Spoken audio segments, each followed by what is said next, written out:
brought to you by नोवा शुद्ध घी। जब जब खाए दिल खुश हो जाए, सदियों का नोवा शुद्ध देसी घी, सपना स्वस्थ भारत का। I love घी। तो आदाब, नमस्कार, गुड इवनिंग, सत श्री अकाल। एक बार फिर आप तमाम लोगों का स्वागत है क्राइम तक की कहानी के इस एपिसोड में। उम्मीद है पूरी फैमिली अच्छी होगी, अपना और अपनों का ख्याल रख रही होगी। अब तक लॉरेंस बिश्नोई गैंग या उसके गैंग के साथ रहने वाले या अलग हो चुके, गोल्डी बराड़ हो, रोहित गोधारा हो, पहले पंजाब हरियाणा, उसके बाद मुंबई में इन्होंने अपनी ज़मीन तैयार की, बहुत सारे लोगों को धमकाया, सलमान खान के घर गैलेक्सी अपार्टमेंट के बाहर गोली चलाई, सलमान के दोस्त बाबा सिद्दीकी का कत्ल भी किया। इसके अलावा दिल्ली और भी जगहों पे, राजस्थान, पंजाब, हरियाणा में सब कुछ होता रहा। लेकिन पहली बार ऐसा था जब लॉरेंस गैंग से जुड़े हुए लोग यूपी पहुंचे। दिशा पाटनी फिल्म एक्ट्रेस, मैंने जो उनकी शायद पहली फिल्म थी MS धोनी, जो कि धोनी का फ़ैन हूँ, इस वजह से वो फिल्म देखी और मुझे ठीक ठाक उनकी एक्टिंग भी लगी।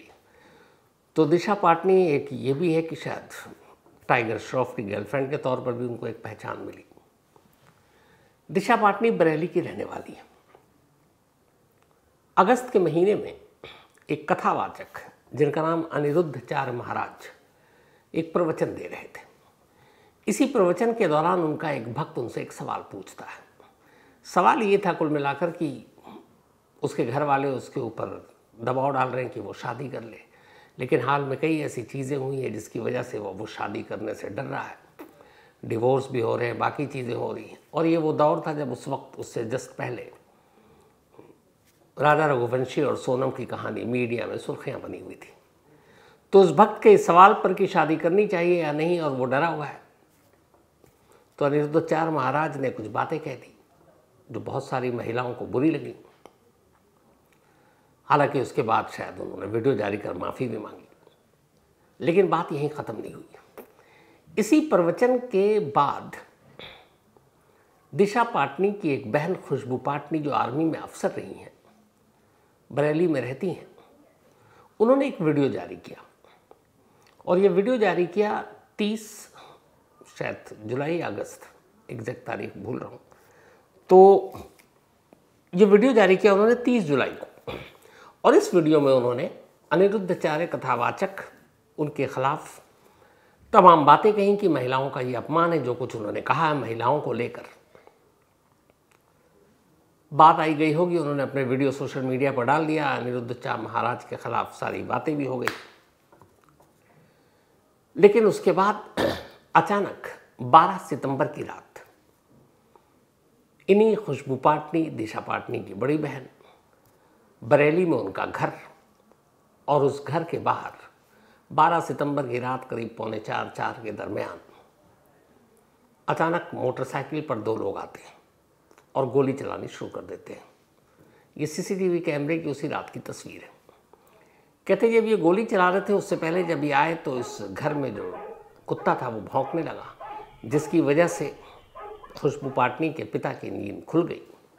वो बालकोनी में आए और उन्होंने अचानक देखा कि मोटरसाइकिल पर सवार 2 लड़के, एक ने हेलमेट पहन रखी है, एक ने नहीं, और गोली चलाकर चले गए। उन्होंने फ़ौरन पुलिस को खबर दी। पुलिस मौके पर आई। मौके से 2 खाली कारतूस मिले जिससे फायरिंग की गई थी, उसके खोखे वहीं गिरे हुए थे। पुलिस ने केस दर्ज किया। बट अभी तक ये समझ में नहीं आ रहा था कि दिशा पाटनी के बरेली वाले घर में कोई गोली मारकर, दीवारों का निशाना लेकर फायरिंग क्यों करेगा। तो इस सवाल का जवाब अगले कुछ घंटे में मिल गया। 13 सितंबर को सोशल मीडिया पर एक पोस्ट आया, और ये पोस्ट गोल्डी बराड़, रोहित गोधारा, इन्हीं की तरफ से थे, और भी बहुत सारे नाम हैं। इस पोस्ट में ये लिखा था कि जिस तरीके से दिशा पाटनी की फैमिली ने, यानी उनकी बहन ने, अनिरुद्धाचार्य महाराज के खिलाफ वीडियो बनाया और उनके खिलाफ बातें की है, वो उन्हें पसंद नहीं। तो वो ऐसी बातें ना करें, और अगर करेंगे तो उसका अंजाम यही है। इसीलिए सिर्फ धमकाने के लिए उनके घर के बाहर ये गोली चली थी। अब जैसे ही ये पोस्ट सामने आया तो क्लियर हो गया कि भाई ये मामला वैसे नहीं है, ये मामला धमकाने का है, वो भी लॉरेंस गैंग से जुड़े हुए लोगों का। तो अब पुलिस भी हरकत में आती है। पुलिस अब जांच शुरू करती है। इस बीच में जो दिशा पाटनी के पिता हैं, वो यूपी पुलिस में डीएसपी रिटायर हुए हैं। बड़ी बहन खुशबू तो ऑलरेडी आर्मी से रिटायर हुए ही, बट उनके पिता भी मिस्टर पाटनी वो आर्मी डीएसपी रिटायर हुए थे। उन्होंने फॉरेन पुलिस में सारी कंप्लेंट दिखाई, मामला लखनऊ तक पहुंचा। सीएम योगी आदित्यनाथ ने कहा भाई इसको सीरियसली लो, अब पुलिस सीरियस होती है, और आसपास के जितने भी सीसीटीवी कैमरे हैं उनको खंगालना शुरू कर दिया जाता है। जब सीसीटीवी कैमरे को खंगालना शुरू किया, खासतौर पर ट्रैफिक पुलिस के बहुत सारे जो सीसीटीवी कैमरे थे, तो करीब 1200-1300 सीसीटीवी कैमरों को खंगाला गया। और उन कैमरों को खंगालने के बाद पुलिस को पहली कामयाबी मिलती है। पता चलता है कि बरेली में ही ये शूटर पहले से आकर रुके थे, जिससे गेस्ट हाउस में, जिस होटल में रुके थे, वहाँ के सीसीटीवी फुटेज में भी वो लोग नज़र आते हैं। फिर उसके ज़रिए उन दोनों के नाम के बारे में जानकारी मिलती है। अब पुलिस उनके पीछे पड़ती है। दिल्ली पुलिस के स्पेशल सेल, हरियाणा पुलिस से भी मदद ली जाती है। उधर यूपी पुलिस, लोकल पुलिस के अलावा यूपी एसटीएफ भी इसमें कूद पड़ती है, और अब इन शूटर की तलाश शुरू हो जाती है। धीरे धीरे शूटर की तलाश चल रही थी। तभी कल यानी वेडनेसडे को 17 सितंबर की शाम गाजियाबाद के पास एक बैरिकेडिंग लगी हुई थी। पुलिस वाले चेकिंग कर रहे थे। अचानक वहाँ से एक मोटरसाइकिल पे 2 लोग गुजर रहे थे। जब उन्होंने देखा पुलिस खड़ी है, बैरिकेडिंग हुई हुई है, तो दोनों बाइक को वापस मोड़ लेते हैं और उल्टा भागने लगते हैं। पुलिस को शक होता है। पुलिस की टीम एक जीप में उनका पीछा करती है। जब वो पीछा करती है तो दोनों मोटरसाइकिल सवार गोली चलाते हैं। जवाब में पुलिस गोली चलाती है। 15 मिनट तक ये चेज़ वाला खेल चलता रहता है, पीछा करने का। इन 15 मिनट में 25 से 30 राउंड गोलियां चलती हैं। 4 पुलिस वालों को गोलियां लगती हैं, लेकिन खतरे से बाहर है। जवाब में जो पुलिस ने गोली चलाई उन दोनों शूटरों को लगी, और दोनों शूटर वहीं ढेर हो गए। ये सारी पुलिस की कहानी है। तो अब दोनों शूटर ढेर हो गए। बाद में पता चला कि इनके नाम है रविंद्र और दूसरे का नाम है अरुण। रविंद्र रोहतक का रहने वाला है, जबकि अरुण जो है वो सोनीपत का रहने वाला। फिर पुलिस ने बताया कि रविंद्र और अरुण वही 2 हैं जो 12 सितंबर की रात मोटरसाइकिल पर बैठकर दिशा पाटनी के बरेली वाले घर में पहुंचे थे और उन्होंने गोलियां चलाई थी। फिर पुलिस ने यह भी बताया कि इनके ऊपर 1 लाख का इनाम है। अब यहां 2 शूटर मारे गए, लेकिन इसी दौरान यह भी पता चला कि इस 12 सितंबर से पहले 11 सितंबर को भी दिशा पाटनी के घर पर गोलीबारी हुई थी। लेकिन वो जो शूटर थे वो दोनों अलग थे। उनमें से एक नकुल और एक कोई और। पुलिस ने उनका नाम भी पता कर लिया है, और ये दोनों का ये है कि बागपत के रहने वाले हैं। तो 2 शूटर जिन्होंने गोली चलाई वो मारे गए एनकाउंटर में। 2 शूटर जिन्होंने पहले गोली चलाई थी दिशा पाटनी के घर में, वो पहचान हो गई, लेकिन भागे में। पुलिस ने उनके पास से पिस्टल भी बरामद की, कारतूस भी बरामद किया, और कहा कि जो अपाचे मोटरसाइकिल जिस पर ये लोग भाग रहे थे 17 सितंबर को, ये वही मोटरसाइकिल है जिस पर 12 सितंबर की रात बैठकर दोनों शूटर दिशा पाटनी के घर के बाहर गोली चलाई थी जिन्होंने। अब ये तो आ गया पुलिस का पूरा। अब होता ये है कि इनमें से एक शूटर के घर वाले रिश्तेदार ये कहते हैं कि ये एनकाउंटर ही फर्जी है। उनका कहना है कि उन्होंने सीसीटीवी कैमरा देखा, और जिस अरुण की ये बात कर रहे हैं उनका कहना था कि अरुण को शुगर था, बहुत कमज़ोर हो गया था, उसका पूरा शरीर जो है वो पीला पड़ गया था। लेकिन मोटरसाइकिल में वो जो लड़का बैठा हुआ दिख रहा है वो ना कमज़ोर है ना पीला दिख रहा है। एनकाउंटर के बाद जो डेड बॉडी देखी वो भी बिल्कुल पीला पड़ा हुआ था, यहाँ पीला था वहाँ नहीं था। तो उन्होंने कहा कि ये गलत पुलिस ने कहानी गढ़ी है। जिन्होंने गोली चलाई उनमें यह शूटर नहीं था। इनके पिता का ये कहना था कि अरुण के खिलाफ एक मारपीट तक का मुकदमा किसी थाने में दर्ज नहीं है, लेकिन अब अचानक उसके ऊपर 1 लाख का इनाम भी पुलिस ने दिखा दिया है। खैर, अब इस एनकाउंटर और इसकी सच्चाई क्या है ये तो जांच के बाद पता चलेगी। लेकिन पुलिस के हिसाब से जिन 2 लोगों ने 12 सितंबर को गोली चलाई, दोनों एनकाउंटर में मारे गए। बाकी जो 2 थे जिन्होंने 11 सितंबर को चलाई है, उनकी अभी तलाश की जा रही है। अब इस एनकाउंटर के ख़त्म होने के बाद आज सुबह यानी 18 सितंबर की सुबह करीब 10 बजे के आसपास फिर सोशल मीडिया पर एक पोस्ट आता, और इस बार सोशल मीडिया पर जो पोस्ट डाला वो रोहित गोदारा के नाम से आता है। रोहित गोदारा ने इस पोस्ट पे पुलिस एनकाउंटर में जो 2 लोग मारे गए उसके बारे में लिखा है। साथ ही ये भी लिखा है कि जिन लोगों ने भी इस एनकाउंटर को अंजाम दिया, चाहे वो कितने ताकतवर लोग हैं, उन्हें माफ़ी नहीं मिलेगी। राम राम सभी भाइयों को, मैं रोहित गोदारा। भाइयों, आज ये जो एनकाउंटर हुआ है हमारे लिए जीवन की बहुत बड़ी क्षति है। मैं आपको बता दूं, ये जो न्यूज़ चैनल वाले जो न्यूज़ चला रहे हैं, है ना कि ढेर हुए हैं, ये ढेर नहीं, शहीद हुए हैं।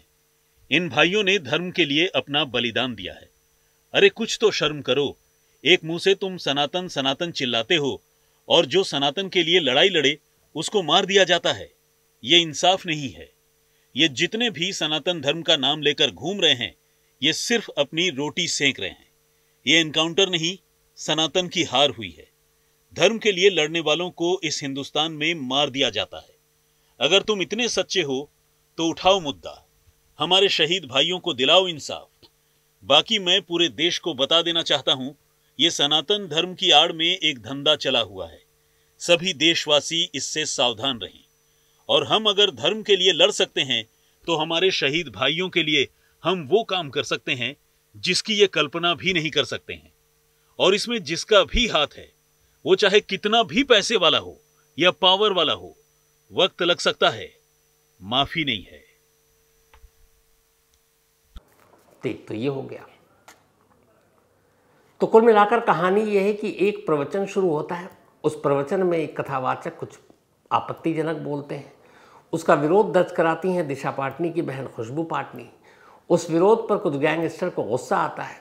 अब गैंगस्टर भी अपने यहाँ थोड़ा शरीफ टाइप का दिखाते हैं, तो इसी का ये कि नहीं, ये तो खिलाफ है, आचार्य जी के बारे में, महाराज के बारे में ऐसा कैसे कह सकते हैं। गुस्सा दर्शाने के लिए उन्होंने गोली चला दी। इस गोली चलने के बाद पुलिस एक्टिव होती है और अंत होता है एक एनकाउंटर से जिसमें 2 लोग मारे जाते हैं। ये तो पूरी कहानी हो गई। अब इस कहानी का दूसरा पहलू, कहानी का दूसरा पहलू यह है कि जिस गोल्डी बराड़ का नाम आ रहा है, जिस रोहित गोदारा का नाम आ रहा है, इन सब के नाम लॉरेंस बिश्नोई गैंग से जुड़ते हैं। अब लॉरेंस बिश्नोई गैंग जो अब तक सिर्फ पंजाब और हरियाणा तक कभी एक्टिव हुआ करता था, अब मुंबई पहुंचा, अब यूपी पहुंचा, देश के अलग अलग राज्यों में पहुंच रहा है। और कमाल की बात यह है कि 10 साल से ज़्यादा हो गए उसे जेल में रहते हुए। यहाँ तक कि कुछ साल पहले भारत सरकार ने एक ख़ास ऑर्डर पास कर ये भी कहा कि लॉरेंस बिश्नोई को अहमदाबाद की साबरमती जेल से बाहर नहीं निकाला जा सकता। किसी भी राज्य में कोई मुकदमा उसके खिलाफ है, उस राज्य की अदालत में भी उसकी पेशी नहीं हो सकती है। मतलब वो साबरमती में ही रहेगा और किसी भी मामले की इंक्वायरी के लिए भी कोई भी स्टेट की पुलिस उसको अपने साथ नहीं ले जा सकती है। एक तरह से बिल्कुल वो अलग थलग है, साबरमती जेल में बंद। लेकिन ये कैसा अलग थलग है? चाहे वो गैलेक्सी पर गोली चलानी हो, बाबा सिद्दीकी का मर्डर केस हो, अभी बरेली में ये शूट आउट हो, और भी ऐसे कई इंसिडेंट हैं। एक गैंगस्टर 10 साल से ज़्यादा वक्त से जेल के अंदर बंद है, लेकिन बड़े इत्मीनान से अपना गैंग ऑपरेट कर रहा है। कैसे?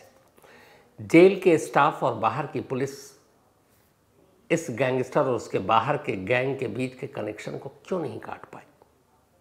और धीरे धीरे ये देश के अलग अलग स्टेट में अपने पांव पसार रहा है। क्या पुलिस इतनी बेबस है? ये अपने आप में बहुत गंभीर सवाल है। अगर एक बार कनेक्शन कट जाए तो फिर ये जो धमकियां हैं, ये शूट आउट है, ये अपने आप रुक जाए। लेकिन अगर सब कुछ लॉरेंस के इशारे पर होता है तो लॉरेंस का ये इशारा बाहर बैठे उसके गैंग के लोगों तक कैसे और कौन पहुंचाता है? क्योंकि एक बार उस जेल के अंदर उसको बिल्कुल अलग थलग करके उसके गैंग से काट दिया जाए तो फिर ना ऑर्डर आएगा, ना फिर इस तरह के शूट आउट होंगे। लेकिन लगातार हो रहा बरसों से, तो इसका मतलब है कि जेल स्टाफ और पुलिस या तो बेबस है, ये कहानी कुछ और है।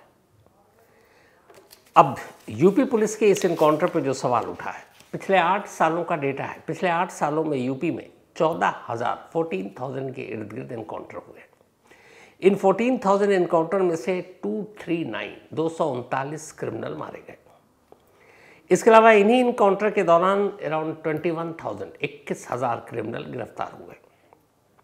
लेकिन सबसे इम्पॉर्टेंट बात यह है कि इसी 14,000 इनकाउंटर के दौरान